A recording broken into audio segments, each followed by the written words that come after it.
अगर ये कपड़े पहनना इतना ही जरूरी होता तो ऊपर वाला नंगा नहीं भेजता। तो थोड़ा सा खुद को रिलैक्स भी फील कराने के लिए आप इसे फ्री रखो। चलिए, टेक केयर, बाय बाय। आज जो मैं इस वीडियो में बात करने वाली हूँ वो महिलाओं के एक निजी वस्त्र जिसे ब्रा कहते हैं इसके बारे में बात करने वाली हूँ। अब ये वीडियो में जो इन्फॉर्मेशन है वो है तो महिलाओं के मतलब की, लेकिन देखने वाले जो मेरे चैनल को ज्यादातर जो लोग देखते हैं उसमें पुरुषों की संख्या ज्यादा है। अब ये सोच के कि मेरे वीडियो को देखने वाले ज्यादा लोग पुरुष है तो क्या मैं इसके ऊपर बात ना करूं? तो ये तो गलत है ना। और चलो अगर 10% महिलाएं भी मेरे वीडियोस को देखती हैं, देखना पसंद करती है, तो मेरी तरफ से तो उनको इन्फॉर्मेशन चली गई ना। एटलीस्ट कोई ये तो नहीं कहेगा कि महिलाओं के लिए मैं बात ही नहीं करती, मेरे चैनल पे फीमेल के लिए कुछ है ही नहीं। तो आज मैं इसी के ऊपर बात करने वाली हूँ कि ब्रा का इंपॉर्टेंस क्या है, किस तरह से आप अपने लिए ब्रा का चयन करें और सेक्स के दौरान किस तरह की ब्रा आप पहने। उम्मीद करती हूँ आपको वीडियो पसंद आएगा, बने रहिए। एक लड़की की उम्र जैसे जैसे बढ़ती है वैसे वैसे उसके शरीर में बदलाव आने भी शुरू होते हैं। बड़ी बहन या माँ की तरफ से नसीहत भी मिलनी शुरू होती है कि अब उम्र हो गई है ब्रा पहनने की। ब्रा जो है एक तरह से किसी लड़की की सबसे अच्छी दोस्त होती है, क्योंकि जैसे जैसे उम्र बढ़ती है शरीर बदलता है, ब्रा का साइज भी बदलता रहता है। अपने आप को सुव्यवस्थित ढंग से रखने के लिए ब्रा पहनना जरूरी हो जाता है। धीरे धीरे ये जरूरत हमारी आदत बन जाती है और इसके बिना हम घर से बाहर निकलने की सोच भी नहीं पाते। हम डेली एक्टिविटीज में मतलब अपने डेली रूटीन में जिन जिन तरह की चीजों से गुजरते हैं वैसे वैसे अपना रंग रूप भी बदल लेते हैं। फॉर एग्जाम्पल, आप समय से पहले मैटरनिटी ब्रा का उपयोग नहीं कर सकते। आप एथेनिक वियर के नीचे स्पोर्ट्स ब्रा नहीं पहन सकते। हनीमून के दौरान स्टाइलिश और फैशनेबल ब्रा पहनना ही आपको सुहाएगा, वो आपकी पहली चॉइस होगी। तो सहूलियत और ओकेजन के हिसाब से ब्रा का चुनाव और उसकी जरूरत भी बदल जाती है।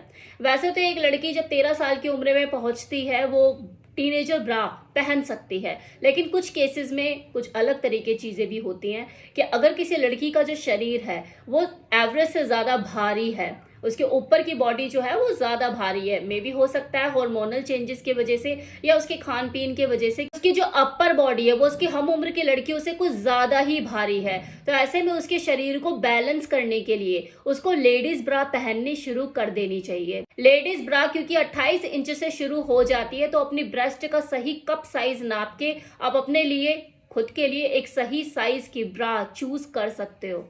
अब 5 तरह की ब्रा के बारे में मैं आपको बताने वाली हूँ जिसकी जानकारी तो आपको होनी ही चाहिए। तो नंबर 1 इज टीनेज ब्रा।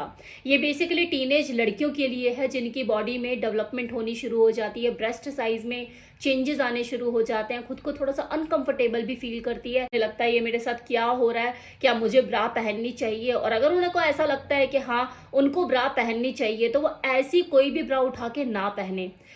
उन टीनेज लड़कियों के लिए टीनेज ब्रा अवेलेबल है मार्केट में। आप जाइए और जाकर बोलिए कि मुझे टीनेज ब्रा ही चाहिए। मैं अपने टीनेज एक्सपीरियंस की बात करूं 90s के दौर की, तो बहुत मुश्किल होता था अपने बारे में, अपने शरीर के बारे में अपने ही लोगों से बात करना। यार कैसे बात करें, माँ से कैसे बात करें, बहन से कैसे बात करें, या किसी बड़े से हम कैसे बात करें, अपनी बॉडी में जो चेंजेस आ रहे हैं इसके ऊपर खुल के कैसे बात करें। एक अलग ही तरह की क्यूरियोसिटी तो दिमाग में रहती थी, मेरे साथ क्या हो रहा है। और दूसरा, हमें सही गाइड कौन करे, कैसे करे, गाइड भी तो नहीं करना आता लोगों को। जो तेरा साथ हो रहा है वो सबके साथ होता है, ये होता है उनका गाइड करने का तरीका। टाइम रहेगा, एज आ जाएगी, अपने आप चीजें समझ आ जाएंगी। ये तो तरीके होते थे बात करने के। क्या पहने, किस तरीके से खुद की सिक्योरिटी के बारे में, इनसिक्योरिटी ना पहने, सिक्योरिटी इनसिक्योरिटी मन में चल रही बेचैनी क्यूरियोसिटी के बारे में किससे बात करें, अपने आप आ जाएगी समझ। हम भी तो आ गई ना, हमें भी तो समझ आ गई ना, हमने भी तो आगे सब चीजें कर ली ना। तो इस तरीके का उनका तरीका होता था समझाने का। तब ये सोशल मीडिया, गूगल जैसी चीजें नहीं थी जो आपके दिमाग को सही खुराक दे सके और समझ सके, आपके दिमाग को खोल सके। तो उस वक्त का जो बचपना होता था ना, क्यूरियोसिटी से भरा हुआ होता था और पॉजिटिविटी से ज्यादा नेगेटिविटी ज्यादा डेवलप होती थी दिमाग में। तो इसलिए आपको सही टाइम पे सही जानकारी सही इंसान से मिलना, सही इंसान भी जरूरी है, सही इंसान से मिलना बहुत जरूरी है। Second bra is T shirt ब्रा। अगर आप टी शर्ट, शर्ट या जीन्स टॉप पहनने का शौक रखते हैं तो आपके लिए टी शर्ट ब्रा सबसे बेस्ट ऑप्शन साबित हो सकता है। ये रेगुलर ब्रा जैसी ही होती है, बस इसमें पैड लगे होते हैं जो आपके फिगर को टी शर्ट और शर्ट के लिए परफेक्ट बनाती है। तरह की ब्रा में सामने से सिलाई का कोई निशान नजर नहीं आता, और जो लेडीज ब्रा में वो जो बूब्स के सामने से जो पॉइंट होते हैं ना, वो भी नजर नहीं आते। Third category is sports bra. ये बेसिकली उन महिलाओं के लिए, उन लड़कियों के लिए अवेलेबल है जो कि स्पोर्ट्स में ज्यादा रुचि रखती हैं, गेम्स में पार्टिसिपेट करती है, रेगुलर बेसिस पे उनकी प्रैक्टिस रहती है, तो कंफर्टेबल ज्यादा महसूस होता है इस तरह की ब्रा में। उछल कूद में, जंपिंग में, रनिंग में एक एक्स्ट्रा सपोर्ट उनको मिलता है अगर वो स्पोर्ट्स ब्रा पहनती हैं। नाउ फोर्थ इज स्ट्रैपलेस ब्रा। मतलब कि नाम ही सजेस्ट कर रहा है वो ब्रा जिनकी स्ट्रैप्स नहीं होती है। ये बेसिकली वन शोल्डर या ऑफ शोल्डर ड्रेसेस के लिए ज्यादा प्रेफर की जाती हैं। लेकिन कुछ महिलाएं स्ट्रैपलेस ब्रा में ज्यादा कंफर्टेबल महसूस नहीं करती हैं, तो ऐसी महिलाओं के पास सिर्फ दो ही ऑप्शन रह जाते हैं कि या तो वो अपनी हर ड्रेस को अपने शेप और साइज के हिसाब से नाप दे के डिजाइन करवाए कि उन्हें स्ट्रैपलेस ब्रा की जरूरत ही ना पड़े, कि भाई बिल्कुल फिटिंग की है, प्रोटेक्शन भी दे रही है और कोई इधर उधर से हिलने डुलने का कोई चांस नहीं है, एकदम कंफर्टेबल आप फील कर रहे हो। दूसरा, अगर आपको अपनी हर ड्रेस को डिजाइन कराना पड़ रहा है जो कि आपके लिए काफी एक्सपेंसिव हो रहा है, तो आप प्लास्टिक स्ट्रैप्स का यूज कर सकते हैं। प्लास्टिक स्ट्रैप्स अगर नजर भी आती है तो एक तरह से फैशन स्टेटमेंट ही है, तो आपको ज्यादा ऑकवर्ड भी फील करने की जरूरत नहीं और आपको कंफर्ट का एहसास भी ये देती हैं। नाउ नेक्स्ट इज हनीमून ब्रा। ये पांचवी टाइप की ब्रा है जो मैंने खुद से ऐड करी है कि भाई एक नई नवेली दुल्हन के लिए उसकी जो शॉपिंग लिस्ट है उसमें कम से कम 10 जोड़ी डिफरेंट तरह की पैंटी ब्रा के सेट होने ही चाहिए, अलग अलग कलर के, अलग अलग स्टफ के और अलग अलग डिजाइन के। और वो रोमांटिक कपल जो कि सेक्स को एंजॉय करना जानते हैं, उनकी तो फर्स्ट प्रायोरिटी में से एक होती है, कबर्ड में एक खाना तो उनका सिर्फ पैंटी ब्रा से ही भरा हुआ होता है। अलग अलग तरह के कलर की और डिजाइन की पैंटी ब्रा आपको देखने को मिलेगी। खैर, आपको कैसे देखने को मिलेगी, आप किसी के बेडरूम में जाके झांक थोड़ी ना रहे हो, लेकिन मैं रोमांटिक और एक्सपेरिमेंटल कपल की ही बात कर रही हूँ जो कि इन चीजों पे स्पेशल अटेंशन देते हैं और करते हुए जब रात को मूड में होगे तो क्या पहनना है।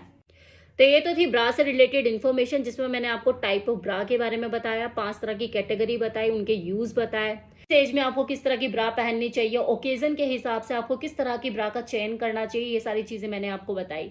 लेकिन एक और सबसे इंपॉर्टेंट चीज है वो ये कि आपकी ये जो ब्रेस्ट हैं ये टीनेज उम्र में आते ही फिर कैद हो जाते हैं, और फिर एक बार जब कैद होते हैं ना, फिर नहीं पता होता कि कब ये कैद से आजाद होंगे। लेकिन इसे आप आजाद कर सकते हो और करना भी चाहिए।